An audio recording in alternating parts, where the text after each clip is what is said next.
আপনার হাতে থাকা ফোনটি কোনো হ্যাকারের কন্ট্রোলে নেই তো?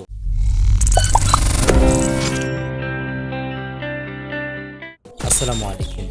আমি তাওহিদ হামিম আছি আপনাদের সাথে।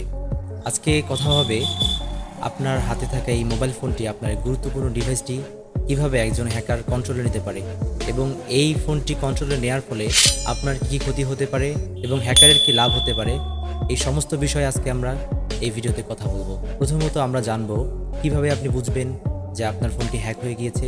আপনার ফোনটি হ্যাক হয়ে গেলে কিছু অস্বাভাবিক কার্যক্রম দেখতে পারবেন, যেমন আপনার ফোনের ব্যাটারি ব্যাকআপ কমে যাওয়া, অযথা পপ আপ আসা, অযথা কল আসা, অটোমেটিকভাবেই ব্লুটুথটি অন হয়ে যাওয়া, হটস্পট অন হওয়া, এই সমস্ত বিষয় যদি আপনার ঘটে থাকে তাহলে আপনি বুঝবেন যে আপনার ফোনটি হ্যাক হয়ে গিয়েছে। এখন একটি ফোন যখন আপনি দীর্ঘদিন ইউজ করবেন তখন ওই ফোনটির ব্যাটারি ব্যাকআপ অটোমেটিক কম হওয়া শুরু হয়। তাহলেও কি আপনার ফোনটি হ্যাকারের কন্ট্রোলে গিয়েছে? না, বিষয়টি একদমই সেরকম নয়। আপনার ফোনটি দীর্ঘদিন ব্যবহার করার ফলে এটি টেকনিক্যালি আপনার ফোনের ব্যাটারি ব্যাকআপ কমতে পারে। এখন আসি দ্বিতীয় কথায়। অনেককে আমি বলতে শুনেছি যে আমার এই হাতের ফোনটি হ্যাক হয়ে গেলে বা হ্যাকার হ্যাক করে নিলে আমার কি ক্ষতি হবে। আসলে ভাই, আপনি বোকার স্বর্গে বাস করছেন। বর্তমান সময়ে আপনার সবথেকে ইম্পর্টেন্ট জিনিসটি হলো আপনার হাতে থাকা এই মোবাইল ফোনটি। এই মোবাইল ফোনটি হ্যাকার হ্যাক করে আপনার অনেক ধরনের ক্ষতি সাধন করতে পারে।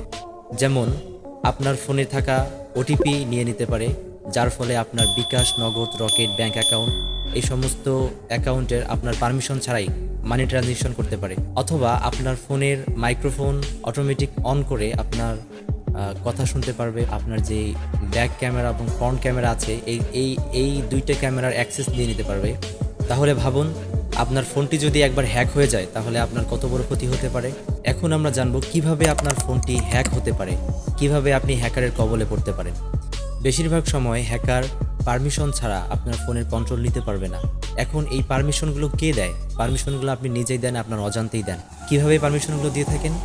আমরা অনেকেই আছি যে প্লে স্টোর ব্যতীত বিভিন্ন সোর্স থেকে আমরা অ্যাপস ডাউনলোড করে থাকি। মুড অ্যাপস নামে, ক্র্যাক অ্যাপস নামে বিভিন্ন অ্যাপস ডাউনলোড করে থাকি। আসলে পৃথিবীতে কোনো কিছুই ফ্রিতে হয় না। তাহলে ডেভেলপার কেন আপনাকে একটি অ্যাপস ফ্রিতে দিয়ে দেবে? যখন আপনি অন্য কোনো সোর্স থেকে একটি অ্যাপস ডাউনলোড করবেন তখন ওই অ্যাপসের ভিতরে বিভিন্ন ধরনের ম্যালওয়্যার ইনজেক্ট করা থাকে, যে অ্যাপসগুলো আপনার ফোনে ইনস্টল দেওয়ার পরে আপনার বিভিন্ন রকমের পারমিশন চায়, যেমন microphone permission, file permission, camera permission. এই সমস্ত পারমিশন আপনি নিজেই দিয়ে দেন। তখন হ্যাকার আপনার ক্যামেরা অ্যাক্সেস, মাইক্রোফোন অ্যাক্সেস এবং সমস্ত ফাইল অ্যাক্সেস পেয়ে যায়। ফলে আপনার ডিভাইসে যদি কোনো গুরুত্বপূর্ণ বা গোপন কোনো কিছু থেকে থাকে তখন হ্যাকার সেটা নিয়ে নেয় এবং আপনাকে ব্ল্যাকমেল করতে পারে। সবথেকে ভয়ঙ্কর ব্যাপার হচ্ছে, হ্যাকার ইচ্ছা করলে আপনার স্ক্রিন লাইফ টাইম দেখতে পারবে, যার ফলে আপনার ওয়ান টাইম পাসওয়ার্ড, যেটাকে আমরা ওটিপি বলে থাকি, সেই ওটিপি দেখতে পারবে এবং এই ওটিপি দেখে আপনার যে কোনো ব্যাংকিং সিস্টেম অথবা আপনার সোশ্যাল মিডিয়া অ্যাকাউন্টগুলোকে হ্যাক করতে পারবে। হ্যাক করে আপনার পরিচয় দিয়ে তারা অন্য কাউকে বা আপনার আত্মীয় স্বজনকে ব্ল্যাকমেল করতে পারে। দ্বিতীয়ত হলো যে কোনো লিঙ্কে ক্লিক করা। আমাদের অনেক সময় কিছু লিঙ্ক আসে এরকম যে ফ্রিতে 10 জিবি নিয়ে নিন, ফ্রিতে অ্যান্ড্রয়েড সেট নিয়ে নিন, ফ্রিতে বিভিন্ন রকমের জিনিস দেয় এবং সেই জিনিসটি নেওয়ার জন্য ওই লিঙ্কে ক্লিক করতে হয় এবং ওই লিঙ্কে ক্লিক করলেই আপনার অনেক রকমের ক্ষতি হতে পারে। সেম যেরকম আপনি অ্যাপস ইনস্টল করলে ক্ষতিটা হবে, ঠিক সেরকমভাবেই আপনার লিঙ্কে ক্লিক করার পরে অনেক রকমের পারমিশন চাবে। তাই লিঙ্কে ক্লিক করার আগে প্রথমে আপনারা দেখবেন যে লিঙ্কটি কীরকম দেখতে। যে লিঙ্কগুলোতে ম্যালওয়্যার ইনজেক্ট করা থাকে সেই লিঙ্কগুলো দেখতে একটু অদ্ভুত হয়। আমি আপনাদের বোঝার স্বার্থে একটি লিঙ্ক দেখাচ্ছি। আপনারা স্ক্রিনে দেখতে পাচ্ছেন এই লিঙ্কটি। এখন কিভাবে বুঝবেন যে এই লিঙ্কটিতেই ম্যালওয়্যার ইনজেক্ট করা আছে? সেজন্য প্রথমে আপনার লিঙ্কটি কপি করবেন এবং এই ওয়েবসাইটে চলে আসবেন। এসে লিঙ্কটি পেস্ট করে ইন্টার প্রেস করলেই এই লিঙ্কে থাকা যত ধরনের ম্যালওয়্যার আছে আপনারা সেগুলো দেখতে পারবেন। যদি কোনো ম্যালওয়্যার না থাকে তাহলে সবগুলো এরকম সবুজ আসবে, আর যদি ম্যালওয়্যার ইনজেক্ট করা থাকে তাহলে সেটা নামসহ ভেসে উঠবে। তৃতীয়ত, আপনার পাবলিক ওয়াইফাই, যেমন কোনো রেস্টুরেন্ট, কোনো দোকানে গিয়ে যদি পাবলিক ওয়াইফাই ব্যবহার করেন সেক্ষেত্রেও আপনার ফোনের ডাটা চুরি হতে পারে। পাবলিক ওয়াইফাই ব্যবহার করার ফলে আপনার ফোনের ম্যাক অ্যাড্রেসটি নিয়ে কারা আপনার ফোনে প্রবেশ করতে পারে এবং বিভিন্ন রকমের ক্ষতি সাধন করতে পারে।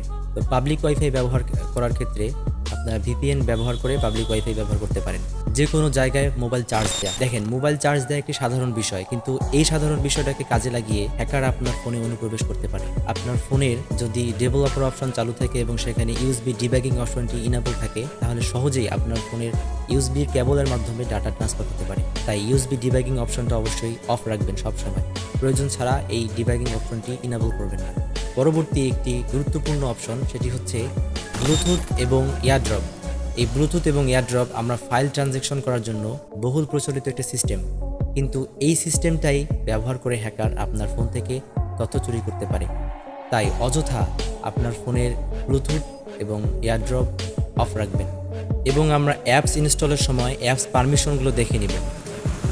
কোনো অ্যাপস যদি অতিরিক্ত কোনো পারমিশন চেয়ে থাকে, তাহলে আমরা সেই পারমিশনটি ডিক্লাইন করে দেব। আর বিভিন্ন রকম অ্যাপস আছে যেগুলো স্ক্যাম করার জন্যই হয়ে থাকে, যেমন এক্সরে করা যায়, এটি তো কোনো অ্যাপস দিয়ে করা সম্ভব নয়, অতএব আপনার এই অ্যাপসটি কোনো স্ক্যামের জন্যই তৈরি করা হয়েছে। এরকম আরও বিভিন্ন অ্যাপস আছে যে অ্যাপসগুলো লোন দেয় অথবা অ্যাপস ইনস্টল করে ফোনে রাখলেই অটোমেটিক ইনকাম হয়। এই সমস্ত অ্যাপস আপনার ফোনের ক্ষতি করার জন্য যথেষ্ট। তাই আপনার ফোনকে সুরক্ষিত রাখতে সতর্কতা অবলম্বন করুন। তো বন্ধুরা, আজ এ পর্যন্তই। আর আপনাদের যদি ভিডিওটি ভালো লেগে থাকে তাহলে অবশ্যই ভিডিওতে একটি লাইক করবেন, কমেন্ট করবেন এবং আপনাদের বন্ধু বান্ধবদেরকে সতর্ক করার জন্য ভিডিওটি শেয়ার করে দেবেন। দেখা হবে পরবর্তী কোনো ভিডিওতে। ভালো থাকবেন, সুস্থ থাকবেন। আল্লাহ হাফেজ।